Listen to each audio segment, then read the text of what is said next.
जीवन की धन्यता, सौभाग्यता किनको प्राप्त हुई है? तो हमारे यहाँ लिखा है भव्य जीव ही प्राप्त कर पाते हैं। अहोभाग्य और सौभाग्य हमारे जीवन में आएगा, पर कब आएगा? जब कोई भाग्यशाली महापुरुषों के चरणों में पहुंचोगे। कहते हैं सौभाग्यशाली वह होते हैं जो अपने अंदर के कर्म का, या ये कहो कि अंतराय कर्म का क्षयोपशम जिनके हो जाता है, वही व्यक्ति अच्छा दान पूजा का कार्य कर पाते हैं। यानी आप सब लोग सोचना यहाँ बैठे हैं कि आज हमारे अंतराय कर्म का क्षयोपशम है, जो आज हम भगवान की भक्ति करने का लाभ ले रहे हैं। बहुत सारे ऐसे जीव हैं, अंतराय कर्म का उदय रहता है कि सामने सब कुछ होने के बावजूद भी वे भगवान की भक्ति नहीं कर पाते हैं। भावना होना अलग बात है, लेकिन ये भावना होने के बाद अगर जो पुरुषार्थ कर लेता है, सामने भगवान की भक्ति कर लेता है, वही अहोभाग्य सौभाग्यशाली माने जाते हैं। आज का ये कल्पद्रुम महामंडल विधान का और अष्टानिका महापर्व का प्रथम दिन है। आज से अष्टानिका पर्व भी प्रारंभ हो गया है और पूरी की पूरी स्वर्गपुरी आज कहाँ पहुँच जाती है? नंदीश्वर के उस प्रांगण में पहुँच जाती है। यहाँ से अष्टमी भूमि है, उस अष्टम भूमि में वे सारे के सारे देवों का समूह भगवान की भक्ति करते हैं। समूसरण में जाकर के वहाँ नंदीश्वर दीप एक विशाल 52 जन चैत्यालयों का अनोखा सुंदर रूप होता है। लेकिन आज यहाँ पर अपन भगवान के समूचन रचना करके सर्वतोभद्र, या कहो कल्पद्रुम महामंडल विधान, अरहंत परमेष्ठी की अगर भक्ति को समझना हो, अरहंत भगवान के गुणों का चिंतन करना हो, अरहंत भगवान के उस वीतरागता के, क्या उनके अंतरंग वैभव के रहस्य को समझना हो, तो इस कल्पद्रुम महामंडल विधान की एक एक पंक्ति को समझना, उसकी एक एक महिमा को अपन समझना। अभी जैसे कि आप सब लोग भगवान की भक्ति करते करते कहाँ पहुँच गए हो? मानस्तंभ पर आप पहुँच चुके हो। यानी आप 20,000 सीढ़ियाँ चढ़ कर के, अब आप सोचना 20,000 सीढ़ियाँ चढ़ कर के सबसे पहले धूलिसाल कोट आता, चारों तरफ से परकोटा है। उस परकोटे को पार करके सबसे पहला, जैसे अपन कोई बाउंड्री वाल होती ना, तो चारों तरफ से बाउंड्री वाल, तो गेट कितने होते हैं? उस बाउंड्री वाल में 4 ही गेट होते हैं। ऐसे ही समूसरण का, जैसे आदिनाथ भगवान का समूसरण 12 योजन का था, और आगे आगे के तीर्थंकर अजितनाथ भगवान का आधा आधा योजन कम करते जाना, तो भगवान महावीर स्वामी का अंतिम जो समूसरण है वो 1 योजन का था। कितने योजन का था? अपन कम करते जाएंगे, 12 योजन को कम करते करते भगवान महावीर स्वामी का 1 योजन का था। ऐसे ही पूरे 24 तीर्थंकरों के समूसरण अपन ने लगाए स्थापना निक्षेप से। सारे तीर्थंकरों के समूसरण की स्थापना निक्षेप आज यहाँ पर हुई है। कैसा अद्भुत नज़ारा है, कितना सुंदर सुंदर यहाँ बैठते हैं। तो जब ऐसे मात्र कृत्रिम समूसरण को देख कर के इतना आनंद की अनुभूति, तो साक्षात भगवान के समूसरण देखते हो तो कितना अनुभव होता होगा। साक्षात अनंत भगवान के समूसरण को देखते हैं, जब मात्र कृत्रिम समूसरण में इतना अतिशय, इतना आकर्षण होता है कि देखते रहो। आनंद की अनुभूति होती है। तो साक्षात तीर्थंकरों के वहाँ सब कुछ भगवान है, विराजमान है, और देव समूह भरा पड़ा हुआ है। चारों तरफ से आनंद ही आनंद बरसता है। ऐसे ही यहाँ पर अपन समूसण में सबसे पहले क्या मिलेगा आपको? सिद्धियाँ पर पार करते हुए धूलिसार कोट चारों तरफ से फैला हुआ है। उस धूलिसार कोट में 4 द्वार होते हैं। पहले द्वार का नाम, पूर्व दिशा के द्वार का नाम क्या है? विजय। फिर बाद में दक्षिण दिशा के द्वार का नाम विजय वैजयंत। पश्चिम दिशा के द्वार का नाम जयंत, और उत्तर दिशा का नाम अपराजित। ये 4 द्वार स्थापना निक्षेप से अपने घरों में भी जो होते हैं, जो पूर्वाभिमुख घर बनते हैं, तो उसका नाम, उसके जो मुख्य द्वार होते हैं उसका नाम विजय द्वार कहा गया। उत्तर द्वार जो होता है उसको अपराजित, और उसको कुबेर द्वार भी कहा जाता है। पश्चिम दिशा का और दिशा और वास्तु के हिसाब से उसको यम कहा। पश्चिम दिशा का नहीं, दक्षिण दिशा का यम, पश्चिम दिशा का वरुण, और इसके लिए उत्तर दिशा का कुबेर, ऐसे पूरे को। और पूरब दिशा का उसको इंद्र द्वार भी कहते हैं, विजय द्वार भी। समूसण के नाम का विजय द्वार है, और घरों के नाम का उसका नाम इंद्र द्वार होता है।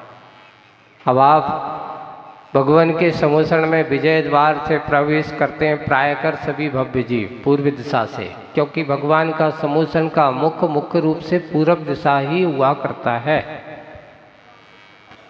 वहाँ प्रवेश किया, और प्रवेश करते ही जैसे ही समूसण में पहुँचते हैं या ये कहो विजय द्वार पार करते हैं, तो सबसे पहले किसके दर्शन होते हैं? आज आप पहुँच गए हो मानस्तंभ पर। कहाँ पहुँच गए हो? अभी मानस्तंभ की पूजा की है, चतुर्दिक मानस्तंभ। और चतुर्दिक मानस्तंभ की पूजा करते हुए अभी सब मानस्तंभ की पूजन होगी। मानस्तंभ में विराजमान जिन बिंबों की स्थापना करते हुए उनकी अर्घावली आप चढ़ाओगे। अर्घावली चढ़ाते हुए भक्ति भाव के साथ, आनंद के साथ मान स्तंभ की भगवान को देखते ही तो सबसे पहले हमारा क्या होना चाहिए? मान स्तंभित होना चाहिए। जहाँ जिन्हें देख करके बड़े से बड़े मानी ज्ञानी बन जाते हैं, जिन्हें देख करके बड़े बड़े ज्ञान के अभिमान में तने हुए व्यक्ति भी एक नॉर्मल सहज रूप में गौतम गणधर की तरह शिष्य बन जाते हैं। अपन ने कथा सुनी हुई है कि इंद्रभूति को बहुत बड़ा अभिमान था। इंद्रभूति के मन में ये धारणा बन चुकी थी कि दुनिया में मुझसे बड़ा कोई ज्ञानी इस धरती पर और कोई है ही नहीं है। वह अपने ज्ञान के अभिमान में इतना चूर हो गया, इतना मदहोश हो गया कि वो दूसरों का अस्तित्व ही नहीं समझता था कि मैं इस धरती का सर्वज्ञ हूँ, सब कुछ जानने वाला हूँ, ऐसा कहा। लेकिन जब उसने भगवान महावीर के समूसण में जाकर के देखा,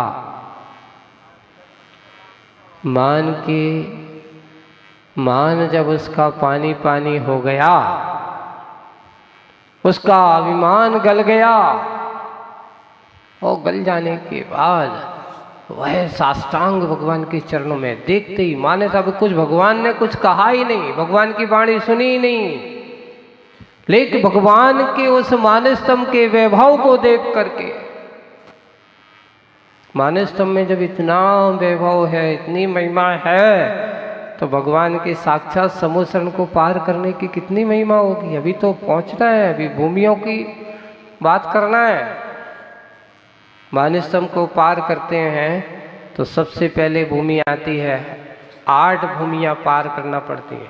और एक और कथा आचार्य श्री कहते थे कि बंधु ध्यान रखना, भगवान के समोसन में चढ़ के पहुंच गए, लेकिन गंध कुटी तक पहुंच जाए कोई भरोसा नहीं है।